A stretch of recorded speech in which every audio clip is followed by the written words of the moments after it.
Gostaria de chamar, então, a professora Vânia Emerick, que é pedagoga, psicopedagoga e mestranda em Psicologia da Educação pela PUC de São Paulo. Atua na área há 27 anos como professora, assessora pedagógica e formadora de professores. Autora de livros didáticos de ciências naturais e atualmente orientadora pedagógica de programa de inclusão do Colégio Mackenzie de São Paulo, que vai nos falar sobre o tema inclusão social. Como inserir nas escolas os estímulos pedagógicos nos campos cognitivo, motor e afetivo necessários para o desenvolvimento e aprendizagem das crianças com necessidades especiais, respeitando as suas individualidades. Muito obrigado, professora. Pode. Bom, primeiro, boa tarde. É bem difícil o meu papel de falar depois deles. Mas eu trago um assunto que é algo que está bem em pauta, que nas nossas escolas e que a gente precisa saber o que fazer com isso. Vamos ver se eu... Vamos lá. Então, primeiro, eu trouxe um pouquinho da lei, né, da inclusão, da onde vem incluir o aluno na escola, quando que isso começou. Então, na Constituição Federal, em 88, começou a se prever o direito de todos, né? O dever do Estado e da família de ter essa criança na escola, de dar essa possibilidade de aprendizagem a todos. Depois veio a Declaração Mundial sobre Educação para Todos, a Declaração de Salamanca, e a LDB também previa isso, previa a inclusão.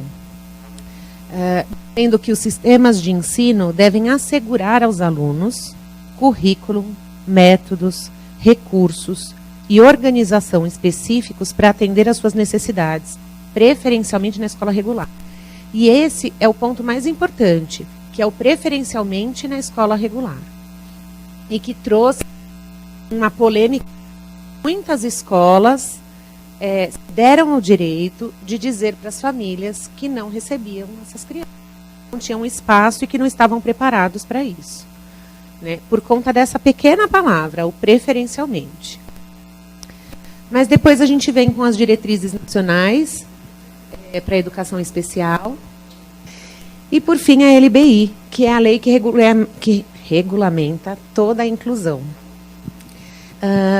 A LBI, ela diz que é dever do Estado, mas não só do Estado, da família, da comunidade e da sociedade, assegurar a educação de qualidade. Para todas as pessoas, a pessoa com deficiência, a pessoa com dificuldade, com necessidade especial, todos têm direito à educação. E também eles têm que ser preservados de toda violência, de toda negligência e discriminação, né? Isso se tornou lei e um direito de todos. Eu trouxe alguns artigos com algumas colocações importantes da lei, da LBI, só para a gente poder resgatar algumas questões que são fundamentais, tá? Então, considera-se que a pessoa com deficiência, aquela que tem impedimento de longo prazo, de natureza física, mental, intelectual ou sensorial. Isto significa que muitas pessoas se enquadram no que é previsto como inclusão, do que é uma pessoa com deficiência. Que antes a gente acabava considerando só as crianças, ou as pessoas, né, os cidadãos, que tivessem uma deficiência ou física ou um distúrbio muito severo, né? Com a determinação da lei, a gente vê que alguns distúrbios emocionais, sensoriais, também fazem parte da inclusão. Estas são as obrigações das instituições de ensino, tá? Incumbe ao poder público assegurar, criar, desenvolver, implementar, incentivar e acompanhar e avaliar o sistema educacional inclusivo em todos os níveis e modalidades. O aprimoramento do sistema educacional visando garantir as condições de acesso, permanência, participação e aprendizagem. E, para mim, a parte mais importante que fica desse artigo é garantir não só o ingresso da criança, mas a permanência. A permanência e a aprendizagem. Porque muitas vezes as escolas dizem assim, nós somos uma escola inclusiva, nós recebemos todas as crianças, mas o que fazemos com ela? Garantir a aprendizagem não significa colocar essa criança dentro da sala de aula e deixar ela ali num canto. Isso não significa garantir permanência nem aprendizagem. A gente tem que eliminar as barreiras. A gente tem que dar as possibilidades para o aluno estar na escola da forma mais natural possível, da forma que ele possa conviver e aprender. Isso é o que a lei quer garantir. É isso que a gente tem que pensar dentro das nossas escolas. Pesquisas voltadas para o desenvolvimento também é papel das escolas, né? Pensar em como desenvolver novos métodos, técnicas pedagógicas, materiais, como que eu vou atender esse aluno de uma forma adequada. O planejamento de estudo de caso, a participação dos estudantes com deficiência e das famílias nas instâncias de atuação escolar. Isso tudo, gente, são os pontos da lei que a gente vai discutir e desenvolver, tá bom? Eu estou lendo rapidamente só para a gente passar e não perder esses pontos da lei. Então, a formação e disponibilização de professores para o atendimento educacional especializado, de tradutores e intérpretes da Libra e guias e intérpretes de profissionais de apoio. Então, todo o respaldo que a criança precisa para poder aprender é um dever do Estado, da família e da comunidade. E aí vem uma grande polêmica que acontece em muitas escolas. Quantos alunos eu posso ter por sala que façam parte do programa de inclusão? A lei federal diz, a LBI, diz que o sistema deve matricular todos os alunos. Todos, não existe nenhuma restrição. E que a escola tem que se organizar para atender esses alunos. As escolas de rede regular de ensino devem prever e promover a organização de suas classes comuns. Então, assim, a escola tem que receber todo e qualquer aluno. E dar um jeito de atendê-los. Em São Paulo, nós temos uma lei, que é a Lei 15.830, que ela acontece só no estado de São Paulo, que garante um número limite de alunos por sala. Então, ela diz que o número de alunos das salas de aula do ensino privado fundamental e médio tem que matricular de 1 a 2 alunos com necessidades, ele fica limitado a 20 alunos por sala. Então, o que acontece? Se a escola tiver 20 alunos na sala, ela pode ter 2. Se tiver mais do que 2, ela tem que reduzir o número de alunos por sala para poder atender. Isso não é uma realidade que acontece. Né? Essa lei garante na rede privada, mas que muitas escolas vêm se apoiando nisso. Mas que acaba sendo irreal o número de alunos. Então, as escolas estão atendendo 2 alunos por sala e não diminuindo o número de alunos total. Tá? Vamos lá. Por que a gente está falando de inclusão neste momento, neste contexto? A microcefalia é algo que está chegando nas escolas. Então, o Zika vírus começou aqui no Brasil e as crianças começaram a nascer com microcefalia e essas crianças estão chegando nas escolas a partir agora do final de 2018, começo de 2019. A microcefalia é uma doença em que o cérebro, a cabeça da criança é menor, é reduzida, e com isso, áreas cerebrais são perdidas. Né? A gente tem uma perda que pode ser relativa de acordo com a criança, tem graus de microcefalia. A gente tem crianças mais comprometidas e outras menos. O desenvolvimento todo pode ser prejudicado, e ele pode ser trabalhado, mas ele não pode ser revertido porque existe uma questão estrutural. Uma criança atípica, ela tem a cabeça desse tamanho maior, e uma criança com microcefalia seria esse tamanho de cabeça. Isto significa que o cérebro dela tem um tamanho muito limitado. Então, não tem como não ter uma perda. O que acontece com uma criança com microcefalia? Ela pode ter estes sintomas. Não necessariamente ela vai ter todos, ela pode ter algum ou alguns associados. Mas, na verdade, todos esses são possíveis sintomas de uma criança com microcefalia. Então, o déficit intelectual, que está ligado às áreas cerebrais que ela teve essa perda, espasmos musculares, convulsões, problemas motores, dificuldades sensoriais, problemas no desenvolvimento geral, distúrbios de linguagem, dificuldades de aprendizagem, hiperatividade e as feições alteradas. Então, são crianças que são bem comprometidas, inclusive no aspecto físico, e que chama muita atenção, né? Então, a gente parte do ponto de vista de que essa criança ela tem que ser atendida não só pelas suas necessidades de aprendizagem, mas também pelas suas necessidades sociais, de aceitação do grupo, né? Porque tem uma diferença muito grande de uma criança atípica. A distribuição total dos casos notificados oficiais hoje,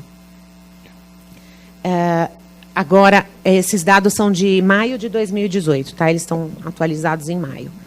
Então, a gente teve 16 mil casos notificados, isso no Brasil. 2 mil casos foram excluídos, e aí tem lá os que estão sendo investigados, alguns que são prováveis, outros descartados. Dos que foram confirmados, algumas crianças vieram a óbito. Tá? Então, hoje nós temos confirmados de crianças com microcefalia decorrente do Zika vírus, 2.756 casos no Brasil. Esses dados são os dados oficiais, mas que a gente sabe que tem muita criança que não foi diagnosticada. Então, esse número, infelizmente, é muito maior do que isso. E essas crianças estão chegando, porque os casos de microcefalia começaram a acontecer no Brasil em 2015. Então, eles estão chegando ao 3º ano de vida. Estão chegando nas escolas.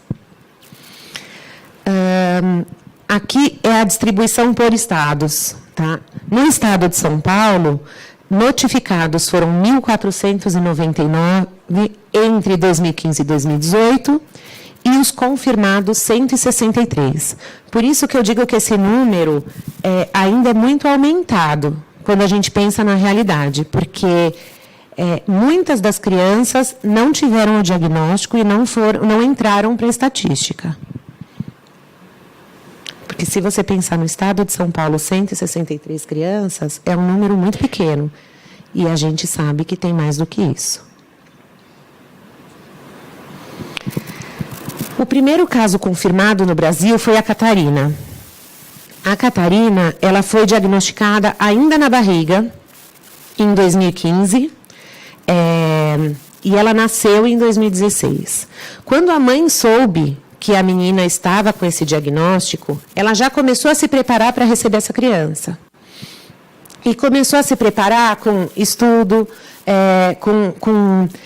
ela foi buscar o que ela poderia fazer para trabalhar com essa criança, para que ela pudesse minimizar o problema da Catarina. Tá? Então, a Catarina nasceu em janeiro, e a mãe é fisioterapeuta, e desde que a menina nasceu, ela começou com estímulos sensoriais, estímulos motores, né, estímulos auditivos, visuais, e o tempo inteiro estimulando essa menina.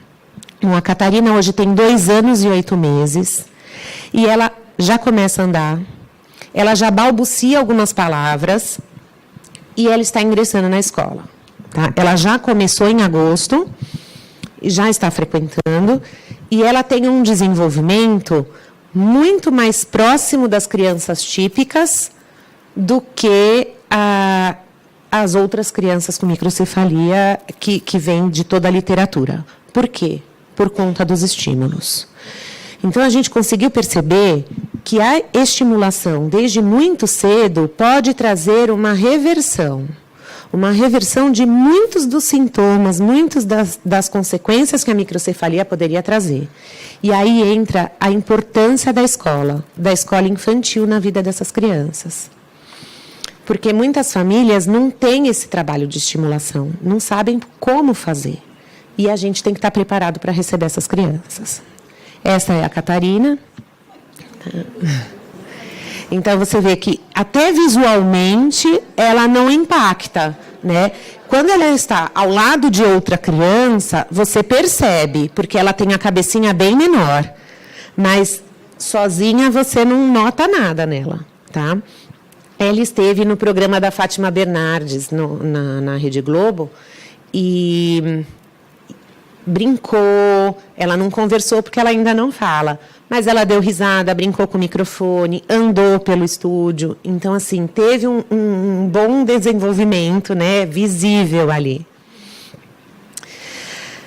Mas, na verdade, o que acontece? Esses casos de microcefalia, eles estão chegando, mas junto com eles, muitos outros casos. Muitos outros diagnósticos estão chegando e cada vez mais. Né? E muita gente me diz assim, nossa, isso é um grande problema. E com o trabalho que eu venho desenvolvendo em inclusão, hoje eu não digo que é um grande problema. Hoje eu penso que a inclusão, que essas crianças que estão chegando na escola, elas são, na verdade, uma grande solução. Uma solução para a nossa mudança de atitude, para a nossa mudança de comportamento e para a nossa mudança de olhar. Eu aprendi com essas crianças que eu preciso olhar para cada um como eles são de verdade. Eu aprendi que eu preciso entender o que o meu aluno está aprendendo de verdade para eu poder ajudá-lo como ele precisa. E é isso que a gente vem aprendendo a cada dia com a inclusão. Muitos casos estão chegando, né? Muitas síndromes, muitos distúrbios, muitas necessidades especiais que às vezes a gente não tem nem nome ainda para dar. E que às vezes fica difícil da gente qualificar o que essa criança tem, né? Às vezes a gente fala, é um menino que é muito agitado, ele deve ser hiperativo. Muitas vezes não é hiperatividade. É algum distúrbio que ele não consegue entender o que você está falando e por isso ele se torna agitado. Por isso, às vezes, ele se torna agressivo, né? São reflexos de pouca compreensão. E que quando a gente consegue olhar para essa criança de um jeito diferente, a gente, pelo menos, consegue encaminhá-lo para um possível diagnóstico para poder entender cada vez melhor e atendê-lo melhor. Eu listei algumas das síndromes que vêm chegando com muita frequência para a gente na escola. Então, autismo, o TEA, né, que tem gente que qualifica como Asperger, autismo, TEA, todas elas, no meu ponto de vista, estão no mesmo âmbito, né? Então, eu coloquei ali como autismo, mas entram todo esse espectro está ali dentro. É um dos casos que mais acontece, que mais aumenta dentro da escola, é a incidência de autismo. A paralisia cerebral começa a aparecer também, porque antes as crianças com paralisia cerebral ficavam em casa. As mães não traziam para a escola, porque diziam, o que ele vai aprender? Né? O que ele vai fazer na escola? E hoje a gente vê que eles podem aprender sim. Nós temos lá na escola um menino que ele tem uma síndrome que chama síndrome mitocondrial, mas que é muito semelhante à paralisia cerebral e que ele só se comunica movimentando os olhos. Com o movimento dos olhos, a gente está alfabetizando essa criança, né? Mostrando plaquinhas com as letras, ou com as cores, ou com os números, e ele olha para a certa.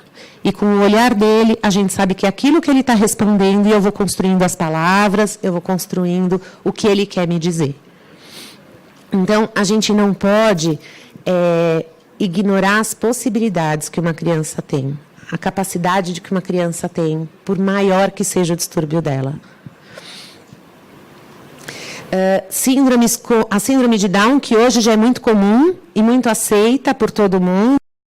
Hoje é aceito na sociedade, todo mundo acha bonitinho, e é muito tranquilo lidar com o Down quando ele não empaca, né? Porque a criança com síndrome de Down, ela para e não sai do lugar. E aí a gente tem que ter aquele jogo de cintura de ir lá e convencer e conseguir tirar. Tirando isso, o Down é muito fácil. Literalmente, né? Algumas síndromes têm chegado com muita frequência para a gente, que são a síndrome de Dravet. Eu não sei se alguém conhece. A síndrome de Dravet associa o autismo com a epilepsia. Eles têm ataques epiléticos constantes.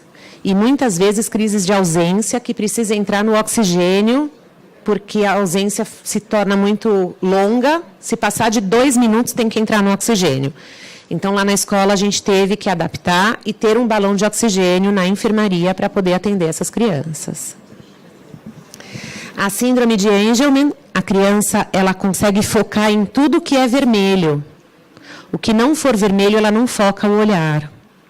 Então, a gente adaptou tudo. Até a cadeirinha dela tem um pano vermelho. Tudo no vermelho.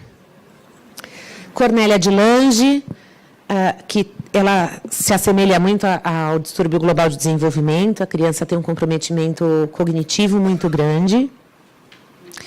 A mitocondrial, que é essa que eu falei, do menino que parece com a paralisia cerebral. Irlen, que tem muito mais a ver com o visual, né? A Sturge-Weber, que também tem um comprometimento cognitivo. E aí entram os distúrbios de fala, de linguagem, os motores, a deficiência visual, auditiva, e todos eles estão presentes na escola. Hoje, onde eu trabalho, nós temos 173 alunos no programa de inclusão.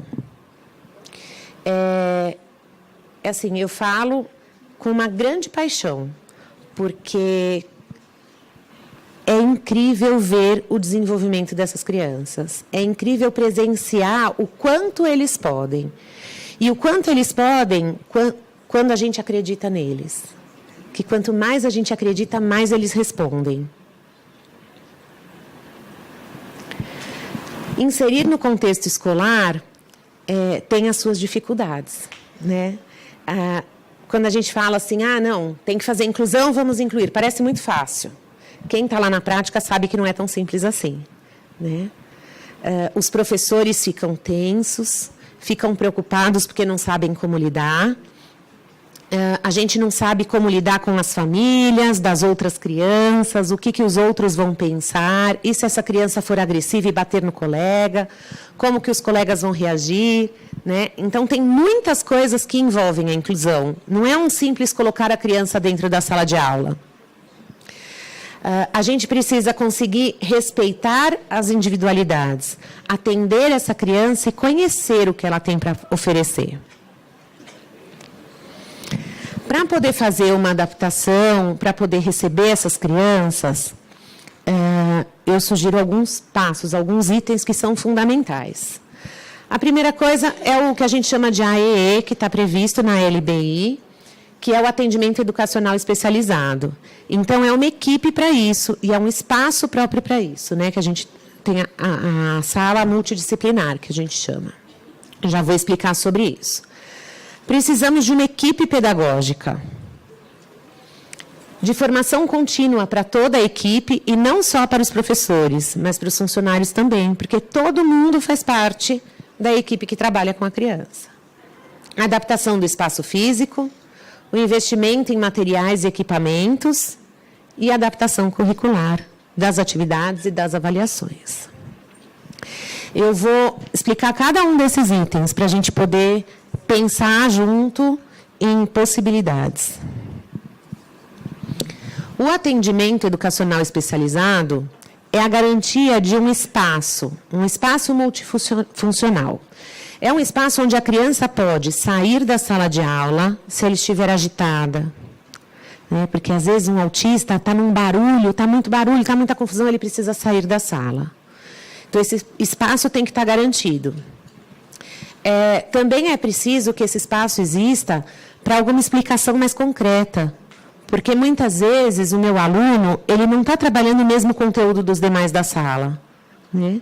Eu tenho, por exemplo, uma criança que está no 5º ano e ele está sendo alfabetizado porque ele não tem absolutamente nada de alfabetização. Então, a gente está em processo de alfabetização com ele. Tem alguns momentos da sala que as crianças vão trabalhar com textos mais longos, com resposta de perguntas a respeito daquele texto, que ele é retirado da sala. Para quê? Para trabalhar a alfabetização. Aí a gente trabalha especificamente com ele, com jogos, com material concreto, com as atividades mais lúdicas, para que ele possa se desenvolver. Aqui tem uma foto de um espaço multidisciplinar. Esse está até um pouco poluído demais. Mas, na verdade, o que é importante ter nesse espaço? Um local mais tranquilo, onde não tenha o grupo da sala de aula, onde tenha um espaço maior para que ele possa se concentrar, ouvir a pessoa que vai explicar para ele, mas que tenha também alguns estímulos. Estímulos sensoriais, estímulos de textura, estímulos visuais, que possa pôr uma música, que possa mudar a quantidade de luz. A gente precisa ter opções de ambientes em que essa criança possa se sentir bem, para poder aprender efetivamente. O espaço é muito importante, porque a criança, quando ela tem algum tipo de deficiência, ela se apega muito ao ambiente e às pessoas que estão com ela, então, assim, o tirar da sala de aula tem uma conotação de sair do grupo. Então, eu tenho que oferecer algo que seja melhor para ela. Um espaço onde ela possa realmente estar acolhida. E, de preferência, que seja sempre o mesmo espaço. Porque eu vi uma vez uma escola que dizia assim, eu preciso tirar a criança da sala nesse momento. Então, a professora de artes não está dando aula, então hoje eu vou para a sala de artes. Hoje não tem aula de música, então eu vou para a sala de música. Então, a criança vira nômade. E aí ela não cria uma referência em nenhum ambiente. Então, a ideia de ter um espaço específico para isso garante um acolhimento e uma sensação de que estou seguro. E também um espaço de interação com outras crianças que tenham deficiência também. Que é outra questão muito importante para o aluno que tem alguma necessidade especial, alguma diferença mais evidente. Eu digo que o trabalho em pares é fundamental para a aprendizagem, tanto para os típicos quanto para os especiais. A criança com deficiência na sala de aula, ela pode ser super acolhida, e a gente vê isso na prática, Os colegas acolhem as crianças. Mas na hora de fazer um jogo, ou de fazer um trabalho em grupo, uma leitura em dupla, ninguém quer ser o par, porque sabe que vai ter que trabalhar sozinho. E se for um jogo, ou as crianças não competem, e aí deixam que o colega ganhe, ou sempre ganham. Não tem uma competição, não tem uma batalha de igual para igual. E a criança sente isso. Então, os alunos do programa de inclusão, eles têm que ter momentos em que eles possam competir de igual para igual, trabalhar com seus pares, mesmo que não sejam da mesma idade, mesmo que não sejam da mesma sala. Eles têm que perceber que eles também têm suas fragilidades e as suas virtudes. Que eles podem ser melhor do que os outros em alguns momentos, mas eles também podem perder quando o outro é melhor. Então, o espaço multidisciplinar, ele favorece toda essa situação. E para ter um espaço multidisciplinar, a gente não precisa de um superinvestimento. Basta uma sala de aula e criatividade. Aqui a gente vê que a maior parte dos materiais foram construídos pela equipe. Se a gente tem verba para investir, maravilhoso, porque a gente trabalha com o tecnológico, a gente trabalha com o inovador, o que tem de mais moderno. Se a gente não tem, a gente constrói. Eu trouxe alguns materiais que a gente constrói na escola para trabalhar com as crianças, Então, mais para frente eu mostro para vocês. A equipe pedagógica. Além do professor regente, a gente tem que ter uma equipe de inclusão. Por quê? Como que eu vou pensar no ensino de qualidade, numa sala com 40 crianças, 2 alunos com deficiência e um professor na sala? Se torna inviável, porque ou o professor cuida deste aluno com deficiência, ou ele ensina o restante da sala. Então, a gente costuma dizer para o professor, primeiro, que quando eu digo eu vou ensinar todos os alunos, então você fica com este, você está tirando este do todos, da nomenclatura, pelo menos. Né? Então, primeiro a gente entende que todos são todos. Para o professor poder considerar todos como todos, incluindo os alunos com deficiência, ele precisa ter respaldo, ele precisa ter ajuda. Né? Nós trabalhamos hoje com uma equipe grande lá no colégio, mas a gente tem estagiários. Os estagiários são estudantes da pedagogia, da psicologia, eu tenho até estudantes da matemática, da física, e que querem trabalhar como tutores. Eles ficam com a gente acompanhando as crianças. Então, hoje eu tenho um tutor para cada criança com distúrbio mais severo. Não para dislexia, TDAH, esses não precisam de acompanhamento individualizado. Mas os demais, com distúrbios mais significativos, a gente tem 1 para 1. É o ideal, mas nem sempre a gente consegue ter o ideal. Né? A gente tem que trabalhar com o que a gente pode, com o que a gente tem. Então, se a gente puder ter uma pessoa responsável, mesmo que seja para circular entre as salas, então, na aula de matemática, ele vai ficar nesta sala, na segunda aula vai ficar na outra sala, na terceira sala. Você já tira um tanto do professor. Né? Você consegue deixar o professor trabalhar a aula dele e alguém se responsabilizando por este aluno. Nós temos também o papel do professor mediador, que além do tutor que acompanha a criança, eu estou falando de ideal, tá, gente? Não necessariamente o que a gente consegue pôr em prática. Mas o papel do professor mediador é o professor que constrói o currículo dessa criança, que constrói o que eu vou ensinar, o que eu vou trabalhar com ele, dentro de uma avaliação, de uma investigação, de tudo que eu pude observar do meu aluno, o que eu vou conseguir trabalhar com ele. Então, aqui no caso seria o professor regente, professor mediador e o tutor. São 3 figuras. O professor mediador seria um só para todos os alunos de inclusão, porque ele não atua diretamente com a criança. Ele faz um suporte para o professor regente. Eu trouxe algumas fotos de tutores trabalhando com as crianças. Então, eles trabalham desde no notebook, com os experimentos da sala de aula, na leitura de livros, brincadeiras, atividades concretas e muita coisa construída por nós mesmos. Tá? Muitas atividades a gente não encontra no mercado, esses jogos, essas propostas mais lúdicas. Tem muita coisa que a gente não encontra no mercado, então a gente mesmo vai produzindo.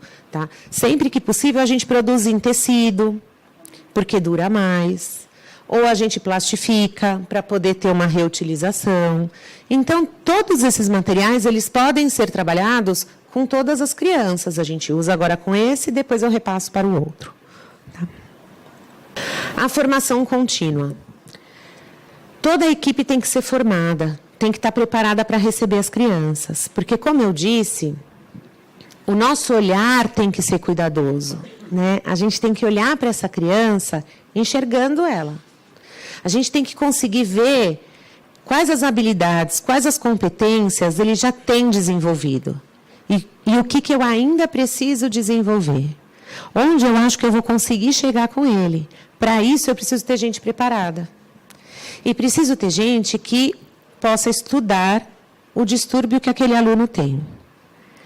Porque quando eu listei lá a lista das crianças que a gente atende, dos distúrbios, alguns desses distúrbios vocês nunca tinham ouvido falar. Estou certa? A gente também não. Né? Quando eles chegam com um diagnóstico que parece uma sentença de morte. Né? É um nome horroroso. Aí você fala, meu Deus, o que é isso? E aí a gente começa a estudar. O que é isso de verdade? Né? Para poder realmente atendê-lo.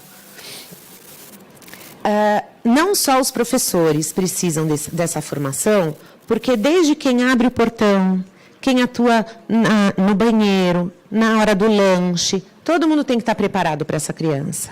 né? Para poder observar e atender essa criança, para poder ouvir essa criança, né? Nos seus desejos, nas suas necessidades.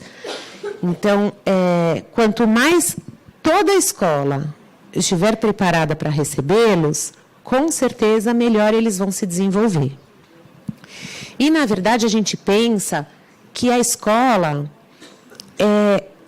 tem que ser um ambiente de aprendizagem. A escola tem que ser o lugar onde a criança aprende, não é isso? Pelo menos esse é o nosso sonho, não é? É para isso que essa é a proposta da escola. Para isso a escola existe.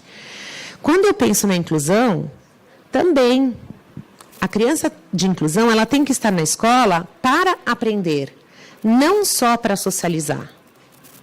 O que antigamente muita gente pensava, ele tem síndrome de Down, põe na escola para ele ter amiguinhos, para ele aprender, para ele brincar. E não é essa a intenção. A criança tem que ir para a escola aprender, todos eles. Então a gente tem que conseguir ensinar, né? E para a gente conseguir ensinar, eu preciso enxergar essa criança, preciso conseguir olhar para ele, para dentro dele, e saber o que está acontecendo ali.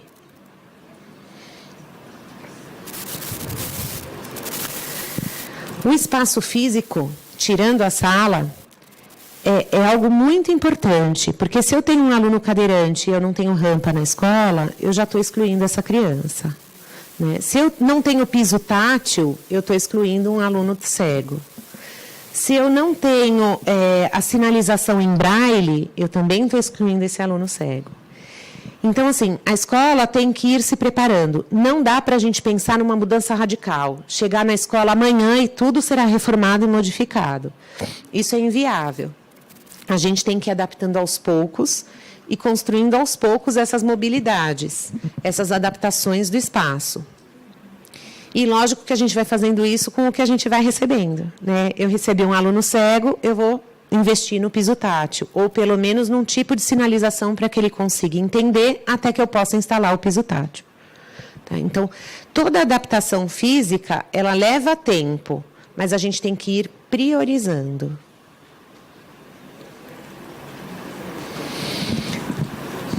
Nos espaços físicos, existem várias coisas que a gente pode fazer para adaptar, além de piso e sinalizações, né? Hoje em dia, a gente já tem balanço para cadeira de roda, mesa adaptada para cadeira, o piso tátil, corredores mais largos, portas que abrem de forma que a cadeira possa passar melhor. Então, e cores também, né? Geralmente, as crianças com baixa visão ou com baixo foco atencional, elas têm dificuldade de entender os espaços que são todos da mesma cor. Então, por isso que antigamente as escolas eram sempre muito coloridas, né? Isso facilita a criança a perceber os espaços e as diferenças entre os lugares.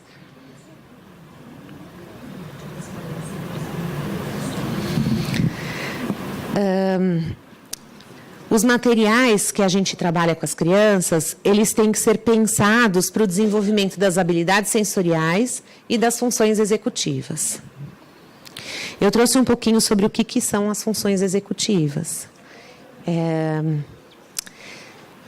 A função executiva é um grupo de habilidades mentais controlada pelo lobo frontal do cérebro que ajudam as pessoas a executar tarefas de forma planejada e organizada. Ou seja, a função executiva que me permite organizar as minhas ações, planejar o que eu vou fazer, pensar o que eu vou falar para vocês, como eu vou fazer isso. Tudo isso tem a ver com as funções executivas. A função executiva ajuda a gerenciar o tempo, prestar atenção. Então, às vezes, a gente acha que uma criança é hiperativo, e ele não é, ele só não desenvolveu a função executiva. Alternar rapidamente o foco, planejar e organizar, lembrar de detalhes, evitar dizer e fazer coisas inadequadas, agir conforme a experiência. Quando a gente trabalha com desenvolvimento de funções executivas, a gente garante que todas as crianças tenham ganho, não só as com deficiência.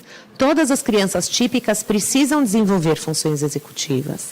Então, o que mais me encanta na inclusão é isso. Tudo que eu posso adaptar para uma criança portadora de uma necessidade especial, uma criança com deficiência, eu posso oferecer para o meu aluno típico.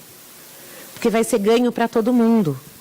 E ganho para o professor, ganho para a escola, ganho para a sociedade, ganho para todo mundo. As crianças que desenvolvem as funções executivas desde a primeira infância têm mais chance de sucesso profissional e menos incidência à violência. Isso é uma pesquisa científica que foi feita e que garante que, se uma criança desenvolveu a função executiva, ela tem muito menos chance de ser violenta. Então, daí já vale a pena a gente investir nisso.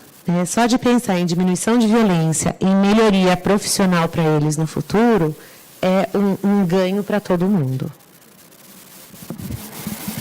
Os materiais que podem estimular isso são painéis sensoriais. Sabe aqueles brinquedos que a gente põe na parede para a criança brincar, passar a mão em textura diferente? Eu posso fazer um painel de papelão com algodão, lixa, papel bem lisinho, papel mais áspero. Essas sensações vão trazendo para a criança habilidades motoras, habilidades sensoriais que vão ajudá-los a desenvolver tudo isso. Livros e brinquedos interativos. Os livros em geral, ler sempre faz bem. Manusear livro é sempre bom. A criança aprende a fazer a leitura de imagem, a leitura mesmo das palavras, mesmo quando ela não está alfabetizada. Entender a sequência de fatos. É fundamental trabalhar com livros. E os brinquedos interativos também. Então, aquilo que ela pode mudar de lugar, mexer, interagir, transformar. Esses brinquedos são muito importantes. Objetos com texturas e sensações diferentes. Brinquedos e espaços para o desenvolvimento da coordenação motora ampla, fina, lateralidade, classificação, ou seja, todas as habilidades que a gente trabalha na educação infantil. E isso tem que ser garantido não só na educação infantil, porque as crianças que vêm para o programa de inclusão, muitas vezes, elas perderam esse período. Elas já estão lá para frente, mas elas não tiveram essas habilidades desenvolvidas. Então, trabalhar com qualquer idade, as questões sensoriais, motoras e de percepções. Aqui tem alguns exemplos de brinquedos construídos para esse tipo de desenvolvimento. Então, a gente faz com tubos, que pode ser... Hoje a gente fez um de PVC, que ele é mais durável, mas aquele era de rolinho de papel toalha e os copinhos. E aí a gente faz as bolinhas de bexiga com grãos dentro. Já tem a questão do amassar, do sentir os grãos diferentes e relacionar a cor. Então, ele pega a bolinha verde e põe no tubo verde, e assim por diante. Aqui, as coisas básicas de dia a dia. O telefone já está até ultrapassado, gente? Porque hoje em dia, dificilmente quem tem telefone em casa. Mas o telefone para discar, a calculadora, o spinner, a fechadura, o trinco, e todas essas coisas que eles podem mexer, interagir e aprender a fazer. Atividades com esses livros, eu trouxe um desses livros para vocês verem, que é de relacionar as cores com as formas também. Contagem, a gente usa os dedos, então pode contar nos dedos da mão, pode usar material de apoio, e sempre muito colorido e divertido, porque a ideia é que as crianças aprendam brincando. A aprendizagem, como todo, tem que ser feliz, A criança tem que estar bem, tem que gostar daquilo que está fazendo. Aqui mais alguns jogos, então, de quebra-cabeça, de relacionar numeral quantidade. Esse daqui é um que viralizou agora na internet, que é o sussurrofone. Ele serve muito para crianças com dislexia ou com PAC também, porque a criança usa esse telefoninho de PVC e ela lê para ela mesma. Então, ela escuta a voz dela de um jeito muito mais focado. E isso ajuda na compreensão da leitura. Tem dado um excelente resultado. A gente tem visto que as crianças, mesmo no Fundamental 2, têm tido melhores resultados em compreensão de texto quando usam o sussurrofone. E uma coisa super simples, os equipamentos e recursos tecnológicos também diminuem barreiras. Então, quando a gente fala em equipamento tecnológico, existem equipamentos que são muito caros, mas tem outros que são muito simples. E todos eles diminuem as barreiras para que as crianças tenham mais acesso. Tá? Acesso ao próprio computador, acesso às aprendizagens, acesso às habilidades.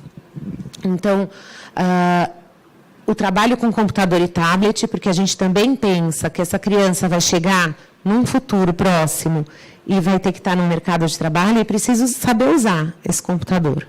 Então, o computador, além de trazer uma coisa lúdica, rápida, colorida, que traz muita informação que a gente pode ir trabalhando, e trabalhando a atenção, o foco atencional, ele traz a modernidade para o futuro da criança.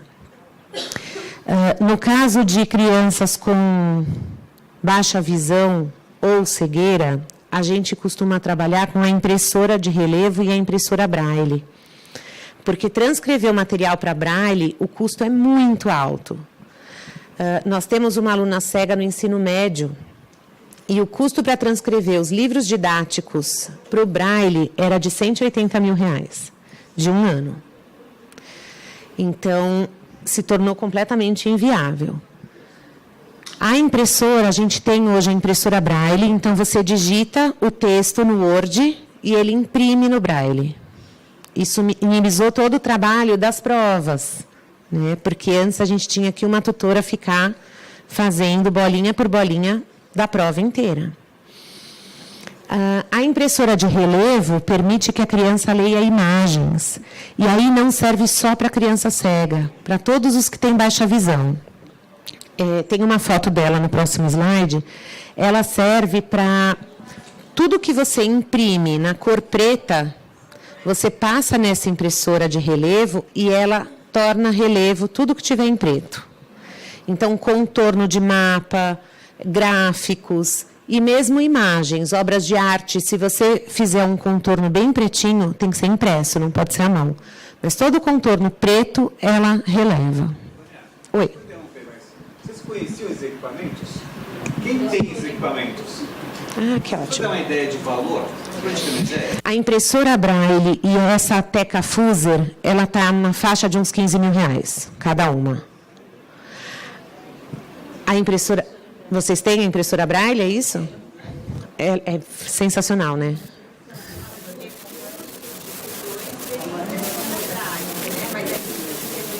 Tá. Ela tem mais ou menos o mesmo custo da impressora Braille. Tá? Ela tem um funcionamento mais simples, mas o custo é mais ou menos o mesmo. Precisa de um papel especial. A de Braille também, né? Porque ela precisa daquele papel mais grossinho. Existe eu vou passar, só para vocês verem as imagens. Então, esse é o microfone que a gente usa quando eu tenho alunos com baixa audição.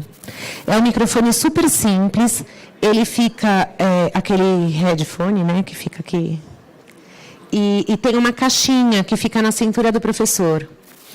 O nosso, ele já é com Bluetooth, então eu não deixo na cintura do professor, eu deixo na mesa da criança. E ele amplia a voz do professor, como um microfone normal.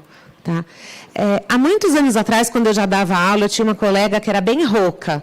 Então, ela não conseguia falar alto na sala, ela já usava esse tipo de microfone para dar aula para crianças típicas. Agora, com essa possibilidade do Bluetooth, a gente deixa na mesa da criança. Então, amplia para ela e tudo bem. E se incomodar a turma... É possível hoje já ter um fone de ouvido Bluetooth que vai do microfone direto para o ouvido da criança. Fica um microfonezinho assim na camisa, na blusa, e já vai direto para o ouvido. Esse é o plano inclinado para crianças que têm baixa visão ou dificuldade às vezes até de criança que tem dificuldade de concentração. Porque no plano horizontal, a criança está aqui vendo a mesa e está vendo tudo o que está acontecendo ali. Quando eu inclino o plano, ela perde esse campo de visão. Então, ela consegue focar melhor. Isso é muito simples, qualquer marceneiro faz, não precisa ser nenhum específico. E ele pode, inclusive, ser adaptado na escola. Se você pegar a próprio tampo da mesa, é possível de ser inclinado colocando um suporte de metal, uma coisa simples de fazer. A única coisa que é importante ter é aquela barrinha embaixo, porque senão com o plano inclinado a folha cai, né? O livro escorrega, os lápis, tudo escorrega. Então, ter aquela barrinha embaixo é fundamental. Os tablets, né, que hoje, pelo menos na rede particular, as escolas estão adotando, inclusive tirando os computadores, usando só os tablets por conta da facilidade e da ocupação de espaço. Essa é a Teca Fuser, que releva o que está impresso em preto. Esse aqui é o TICS. O TICS é um teclado alternativo. Ele serve para muitos tipos de distúrbio. O TICS, ele tem 9 teclas, essas teclas redondas maiores. Ele é iluminado, então ele tem uma luz que contorna cada um dos botões. A cor dos botões foi pensada para que uma criança daltônica possa identificar todos eles. Tá? Então, não tem cor semelhante, não tem cores que possam confundir. E, além da cor, eles têm esse símbolo, porque se tiver alguma questão visual muito comprometida, o símbolo supera na questão da cor. Tá? Com esse teclado, a criança pode acessar qualquer função do teclado e do mouse do computador. Tudo é acessado por essas 9 teclas. E ele é assim grande, ele é bem resistente, então crianças com dificuldade motora podem bater assim com o pulso fechado, com o punho fechado, né? Não tem problema, ele resiste. Ele serve para comunicação alternativa, então ele tem um PEX dentro do software que vai no computador, então você consegue fazer toda a comunicação alternativa com as crianças que não falam, tudo através do TICS. Ele pode ser acionado, quando a gente tem algum comprometimento maior, o TICS pode ser acionado por uma tecla só. É uma tecla grande, assim, retangular, e ela pode ser colocada, por exemplo, no cotovelo, pode ser acionada pelo queixo, quando uma criança está, por exemplo, numa maca, alguma coisa, a tecla pelo queixo. Pode teclar por qualquer parte do corpo, uma tecla só. Se ainda assim a criança não tiver possibilidade de usar essa tecla, pode ser por sopro. Então, tem um dispositivo que fica aqui assim, a criança assopra e vai posicionando, as luzes vão acendendo e ele escolhe qual ele quer acionar. E se nem assim ele puder, tem o dispositivo de piscadela. Então, o dispositivo lê a piscada da criança e marca lá a tecla que ele queria acessar. Esse dispositivo é muito interessante porque ele foi desenvolvido por um rapaz com paralisia cerebral. É um rapaz de Minas Gerais. Ele, por conta da limitação dele, ele queria muito utilizar o computador, então ele conseguiu desenvolver esse teclado para facilitar a vida das pessoas. E o Orkan? O Orkan eu trouxe também, mas o meu tempo está curto, então eu vou falar dele, se sobrar, no final eu mostro para vocês. O Orkan é esse óculos, que se parece com o óculos que o Luiz mostrou, mas ele tem uma função um pouco diferente da que o Luiz mostrou. O Orkan é um óculos leitor. Você coloca ele não tem fio nenhum, você tecla e ele bate uma foto do que está na frente. Então, aqui ele me diria muitas pessoas à sua frente. Mas se eu virar para cá, ele vai me dizer 3 homens à sua frente, 2 mulheres à sua frente. Ele reconhece o gênero, ele lê qualquer texto em qualquer fonte do Word, mesmo as letras mais desenhadas ele lê. Ele lê código de barra e ele lê notas de dinheiro. Não paga, infelizmente. Ele lê dólar, interessante, né? Ele é inteligente. Ele lê dólar, real e peso. E ele lê qualquer texto em português, espanhol e inglês. Mesmo que esteja alternado no meio do texto, uma parte em português, uma parte em inglês, ele lê. e lê com entonação, diferente do modo de acessibilidade do iPad e do computador, que lê direto, né? Ele lê com entonação, com pontuação, com tio e cedilha, ele consegue ler tudo. Então, vamos lá. O último ponto que seria para conseguir fazer essa escola inclusiva de verdade seria a questão da adaptação. A adaptação ela tem que partir do currículo, né? Eu não posso adaptar só o ambiente e achar que o meu aluno vai aprender. Nem adianta eu adaptar uma atividade ou outra. Eu primeiro preciso pensar num currículo para ele. Nós trabalhamos em cima do currículo da turma, o currículo típico. Então, eu pego, por exemplo, um aluno de Jardim 2, ou aluno de primeiro ano. Eu pego o plano anual daquela série e eu adapto em cima desse plano os objetivos, os objetos de conhecimento, as habilidades, as competências, tudo que está no meu plano anual, eu vou adaptar para cada aluno. Cada aluno tem um PEI. Tá? O PEI é o plano de ensino individualizado. E eu gosto de trabalhar com legenda de cores, mas cada um pode adaptar esse PEI da forma que achar mais adequado. Eu trabalho com 4 cores. O preto é tudo que é da série, eu mantenho na mesma cor. Então, já está no preto, fica. O que a criança não tem condições de aprender neste momento, eu uso a cor vermelha.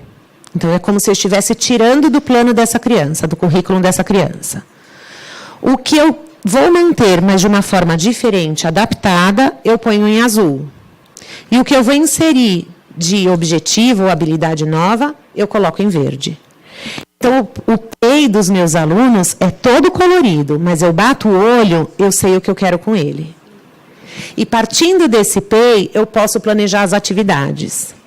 Porque aí eu consigo construir as atividades para atingir o que eu planejei para ele.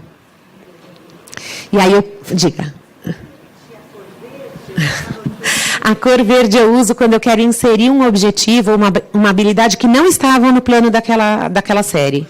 Isso. Por exemplo, o meu aluno do 5º ano que está sendo alfabetizado. Eu não tenho esse objetivo para ele no plano do 5º ano. Então, eu vou inserir em verde. Mas isso também foram cores que eu criei lá, tá? Depois que eu consigo adaptar o currículo, deixa eu só ver se eu coloquei aqui. Não, tá. Depois que eu consigo adaptar o currículo, eu posso adaptar as atividades. Eu gosto de adaptar a atividade mantendo o padrão da atividade do restante da sala. Como eu faço isso?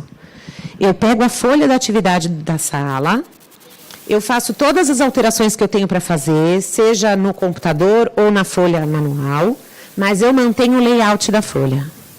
Então, se tem uma bordinha azul, eu mantenho a bordinha azul. Se tem o desenho de uma criança, eu mantenho o mesmo desenho de criança. Porque eu quero que quando meu aluno olhe para a folha da lição dele, ele veja que a do colega é parecida. Né? Então, às vezes, a atividade ela não precisa ter alteração no conteúdo daquela atividade, mas sim no tamanho da letra, ou no espaçamento da resposta, ou na quantidade de imagens que eu preciso inserir na atividade. Às vezes, a nossa adaptação é transformar uma pergunta descritiva em múltipla escolha, porque eu dou alternativa para a criança. Então, a gente vai pensando um por um e adaptando essas atividades baseada no PEI. E aí, depois disso, eu faço a adaptação da avaliação. Aí, a avaliação, ela é pensada não na avaliação da série, porque isso acaba sendo uma falha que eu percebi em algumas escolas, que é assim, a gente adapta currículo, adapta atividade, mas na hora de fazer a prova, pega a prova da sala e, assim, muda algumas coisinhas, né? Simplifica uma pergunta. Antes de fazer essa adaptação na prova, eu preciso verificar se o objetivo que eu tracei para ele no meu PEI está nessa prova, ou se eu tenho que elaborar uma prova nova para ele. Né? Eu não posso avaliar algo que eu não trabalhei, eu não posso avaliar algo que eu não planejei para ele. Né? Então, como na escola regular, a avaliação tem que ser pautada no planejamento. né, no que eu pensei para aquele ano, para aquele período, para aquele... Cada escola chama de um jeito, né? Bimestre, trimestre, enfim, para aquele período de avaliação. Então, eu preciso pensar no PEI desta criança.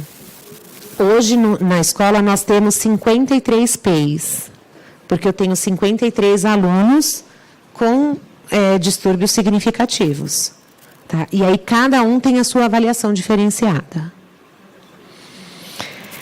Eu costumo dizer que adaptar não é facilitar.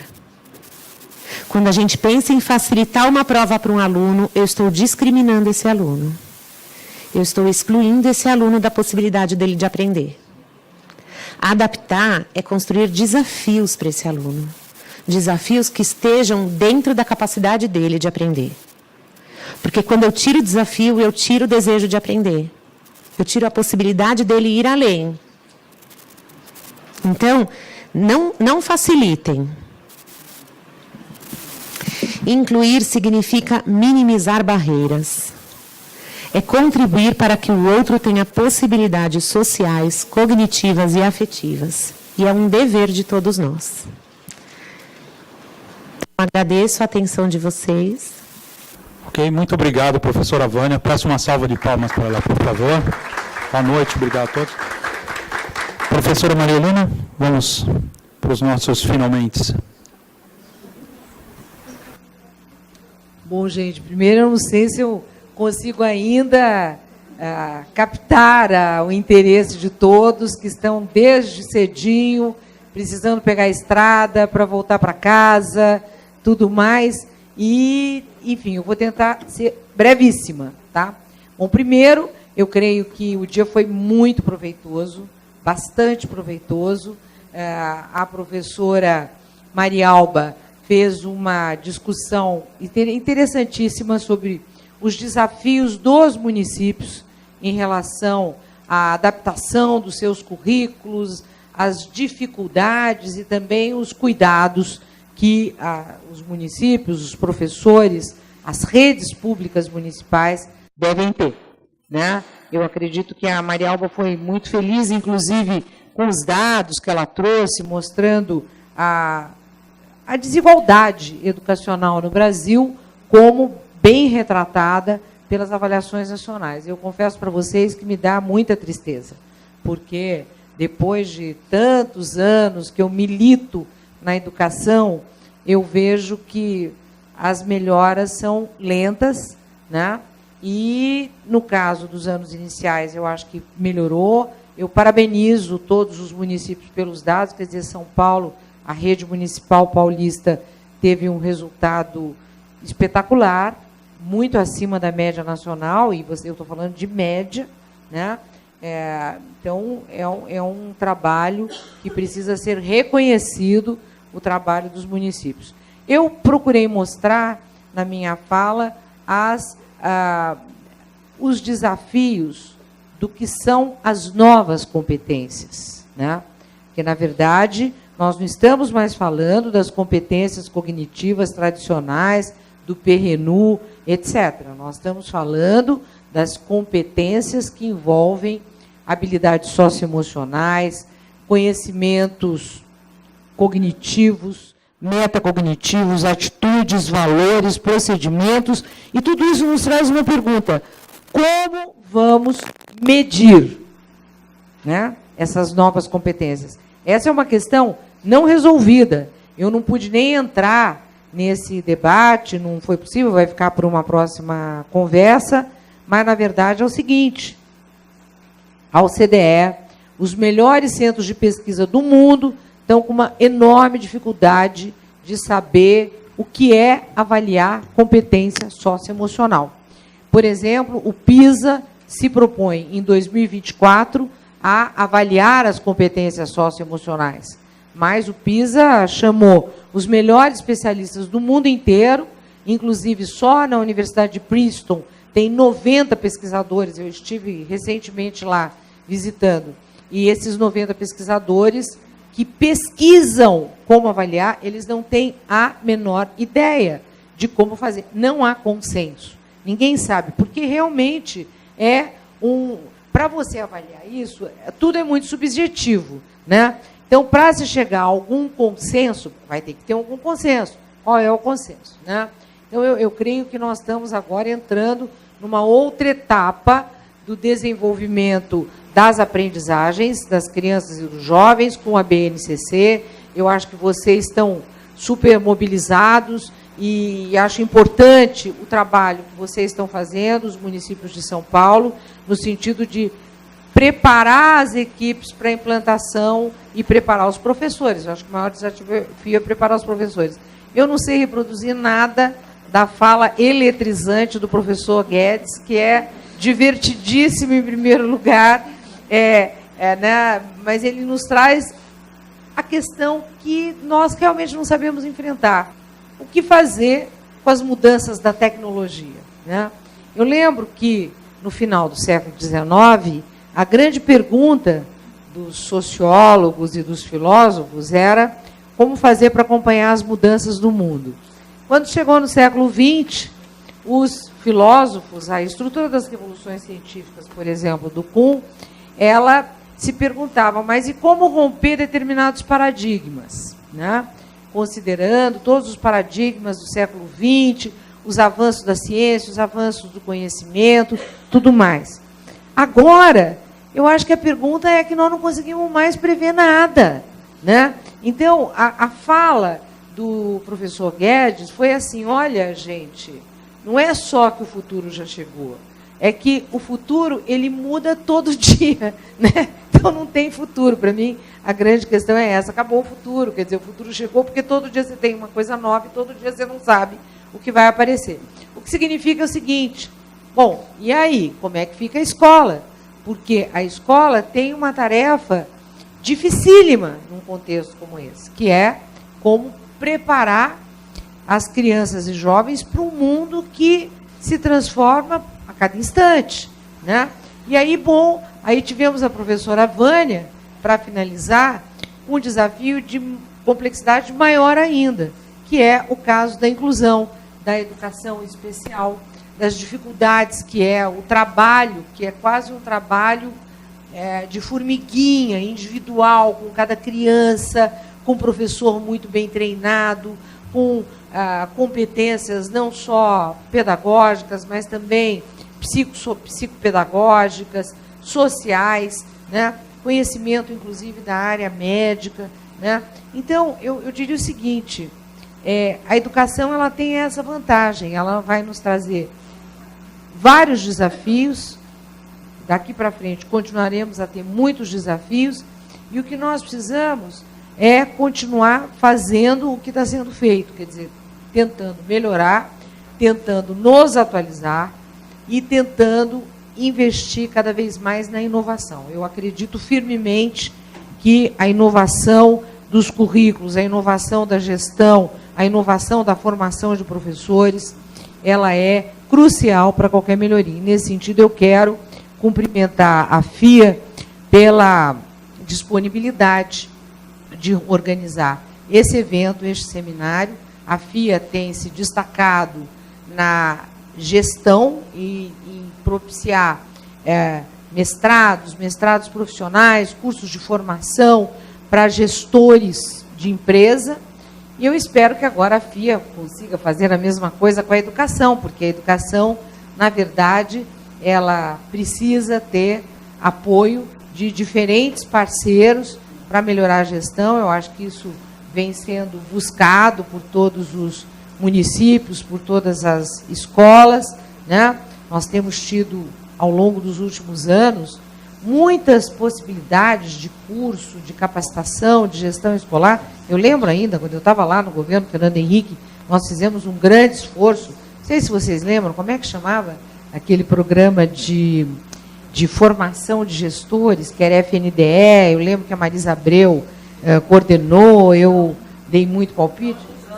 Progestão, exatamente. Então, nós estamos sempre procurando melhorar a gestão. Agora, essa gestão ela é muito mais difícil, muito mais complexa do que os nossos desafios passados, né? Porque ela envolve um mundo que está muito mais diverso e muito mais difícil de entender e de acompanhar as mudanças. Então, eu desejo a todos, assim, muito sucesso nas tarefas daqui para frente, de adaptação dos currículos. Espero que os municípios de São Paulo continuem a ser um exemplo para todos nós que trabalhamos pela educação brasileira, e espero continuar encontrando vocês, que é sempre muito bom, muito agradável, muito gostoso estar com todos vocês e poder entender melhor o que está acontecendo nos nossos municípios, na escola, porque o que conta mesmo é a escola, né?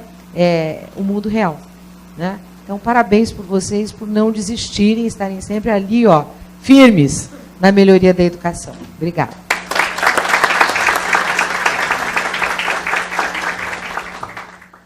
Então, gostaria agora de agradecer a presença de todos vocês nessa manhã, tarde chuvosa, disposição de estarem aqui. Muito obrigado. Quero agradecer aos palestrantes, a Vânia, professor Maria Helena, Maria Alba, José, a participação de vocês e desejar a todos uma boa tarde, bom final de tarde e boa noite. Até uma próxima oportunidade.